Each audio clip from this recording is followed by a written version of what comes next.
तो आज मैं आपको एक अनोखी रहस्यमय कहानी सुनाऊंगा। अगर आप चैनल पर नए हैं तो अभी सब्सक्राइब कर ले, क्योंकि यह मेरा दूसरा नया चैनल है। तथा कहानी पूरा देखे, अंत में एक अनोखा रहस्य छुपा है। धन्यवाद। तो सुनिए। एक समय की बात है, एक गांव में एक बहुत ही वाचाल और अहंकारी विद्वान रहता था। वह हर समय अपनी विद्वत्ता और ज्ञान का प्रदर्शन करता रहता था। कोई भी व्यक्ति उसके सामने बात करने की हिम्मत नहीं करता था, क्योंकि वह तुरंत ही उसे अपनी बातों से चुप करा देता था। गांव के लोग उससे परेशान हो चुके थे, पर कोई कुछ कह नहीं पाता था। एक दिन उस विद्वान ने कैलाश पर्वत की यात्रा करने का निर्णय लिया। उसका उद्देश्य महादेव को भी अपनी विद्वत्ता दिखाना था। वह कैलाश पर पहुंचा और ध्यान में लीन महादेव के पास जाकर जोर जोर से अपने शास्त्र ज्ञान का बखान करने लगा। वह घंटों तक बोलता रहा, पर महादेव ने आंखें नहीं खोली। विद्वान को गुस्सा आया और उसने महादेव से कहा, हे भोलेनाथ, क्या आप मेरी बातों को सुन नहीं रहे हैं? मैं इतनी दूर से आपके पास आया हूँ अपनी महानता का प्रमाण देने। महादेव ने धीरे से अपनी आंखें खोली और बिना कुछ बोले बस विद्वान की ओर देखा। उनकी आंखों में अपार शांति और एक गहरा मौन था। विद्वान ने महादेव के मौन को उनकी हार समझा और भी ऊंची आवाज में बोलने लगा। तभी एक अद्भुत घटना घटी। महादेव की आंखों से एक प्रकाश निकला और विद्वान के शरीर में प्रवेश कर गया। विद्वान को लगा जैसे उसके भीतर की सारी हवा निकाल ली गई हो। वह कुछ कहना चाहता था, पर उसके मुंह से कोई शब्द नहीं निकल रहा था। उसका अहंकार, उसकी वाचालता और उसका सारा ज्ञान, सब कुछ उस प्रकाश में विलीन हो गया था। अब उसके भीतर केवल शांति और मौन बचा था। घबराया हुआ विद्वान महादेव के चरणों में गिर गया। महादेव ने मुस्कुराते हुए कहा, हे पुत्र, तुमने सोचा कि ज्ञान शब्दों में होता है, पर असली ज्ञान तो मौन में छिपा है। जब तक तुम बोलते रहे तब तक तुम सुन नहीं पाए। जब तुम चुप हो गए, तभी तुम अपने भीतर और सृष्टि के सत्य को जान पाए। महादेव ने उसे समझाया, संसार में अधिकांश झगड़े, गलतफहमियां और दुख शब्दों से ही पैदा होते हैं। जो मौन रहना सीख जाता है, वह अपने मन को शांत कर लेता है और दूसरों के हृदय की पीड़ा को भी समझ पाता है। मौन ही सबसे शक्तिशाली भाषा है, क्योंकि वह बिना कुछ कहे ये सब कुछ बता देता है। विद्वान को अपनी गलती का एहसास हुआ। उसने महादेव से मौन की शक्ति का वरदान मांगा और अपने गांव लौट आया। अब वह विद्वान बोलता कम और सुनता ज्यादा था। वह अपनी वाचालता से दूसरों को नीचा दिखाने की बजाय अपने मौन से दूसरों को शांति और सुकून देने लगा। इस कहानी का सार यह है कि कभी कभी हमें अपने मन को शांत करके सिर्फ सुनना चाहिए। सच्चा ज्ञान शब्दों में नहीं, बल्कि शांत और मौन मन में छिपा होता है। विद्वान गांव लौट आया और उसका व्यवहार देखकर लोग हैरान थे। जो व्यक्ति कभी बिना बोले नहीं रह पाता था, अब वह शांत और मौन रहता था। वह लोगों की बातें ध्यान से सुनता था और जब जरूरत होती तभी बोलता था। उसकी यह नई आदत देखकर गांव के लोग उसका सम्मान करने लगे।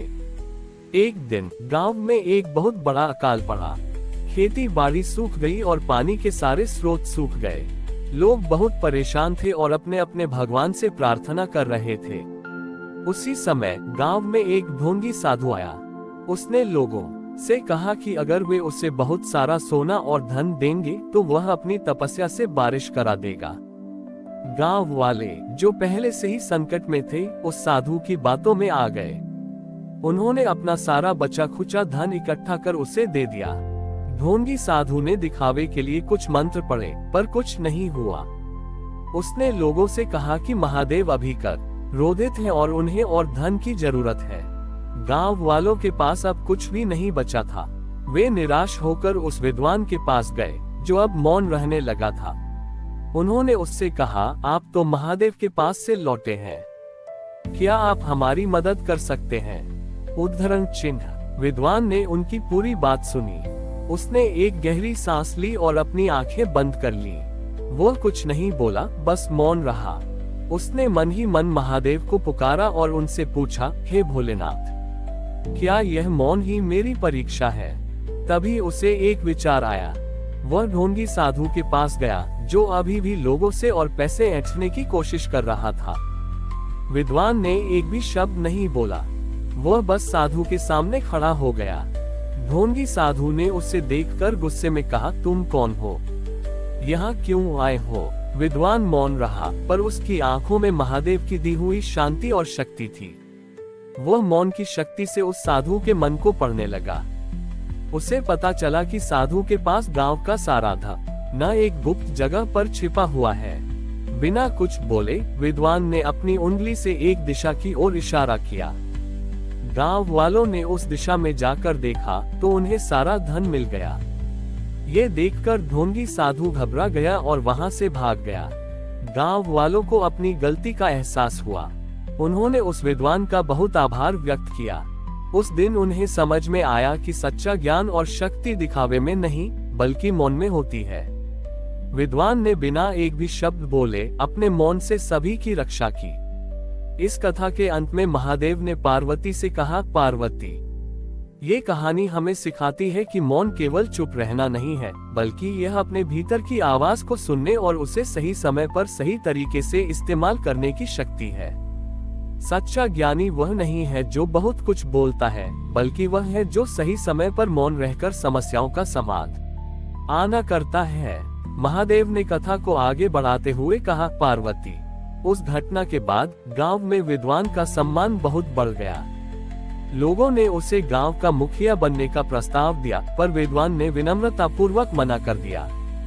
उसने कहा, मैंने महादेव से मौन की शक्ति सीखी है और यह शक्ति पद या प्रतिष्ठा के लिए नहीं बल्कि सेवा के लिए है। एक दिन उस गांव में एक बहुत ही प्रसिद्ध संत आए। वे अपने ज्ञान के लिए दूर दूर तक जाने जाते थे। जब उन्होंने विद्वान की ख्याति सुनी तो वे उससे मिलने आए। संत और विद्वान दोनों एक पीपल के पेड़ के नीचे बैठे।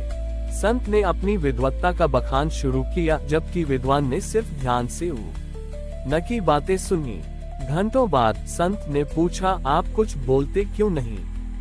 क्या मेरा ज्ञान आपको प्रभावित नहीं कर रहा? विद्वान ने अपनी मौन मुद्रा तोड़ते हुए कहा, महाराज, आप ज्ञानी हैं, इसमें कोई संदेह नहीं, पर आपका ज्ञान शब्दों में सीमित है, जबकि असली ज्ञान तो अनुभव में है। ये सुनकर संत को क्रोध आ गया। उन्होंने विद्वान से एक अंतिम प्रश्न पूछा, इस संसार में सबसे मूल्यवान क्या है? विद्वान ने एक पल सोचा और फिर अपनी उंगली से गांव में बह रही नदी की ओर इशारा किया। संत ने नदी को देखा, पर उन्हें कोई उत्तर नहीं मिला।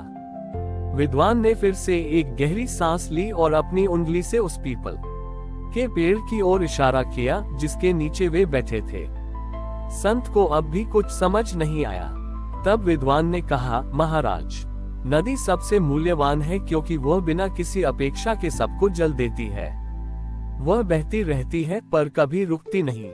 और यह पीपल का पेड़ सबसे मूल्यवान है क्योंकि यह बिना किसी लालच के सबको छाया और शुद्ध हवा देता है।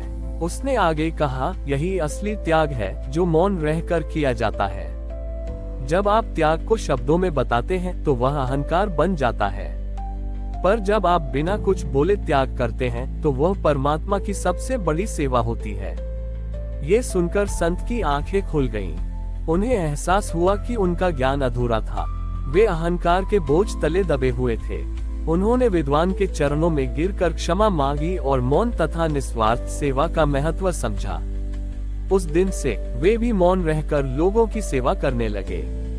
महादेव ने कथा समाप्त करते हुए कहा, इस कहानी का सार यह है कि मौन और त्याग दोनों ही ईश्वर तक पहुंचने के दो सबसे शक्तिशाली मार्ग हैं।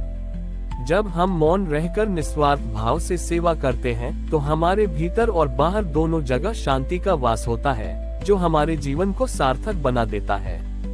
हमारी और भी आध्यात्मिक एवं अनोखी कहानियां देखने के लिए हमारे चैनल पर जाएं तथा धार्मिक एवं पौराणिक अनोखी कहानियां हमारे चैनल पर है। कृपया जाके देखें तथा हमारे चैनल को सब्सक्राइब करके रखें और वीडियो लाइक जरूर करें। धन्यवाद।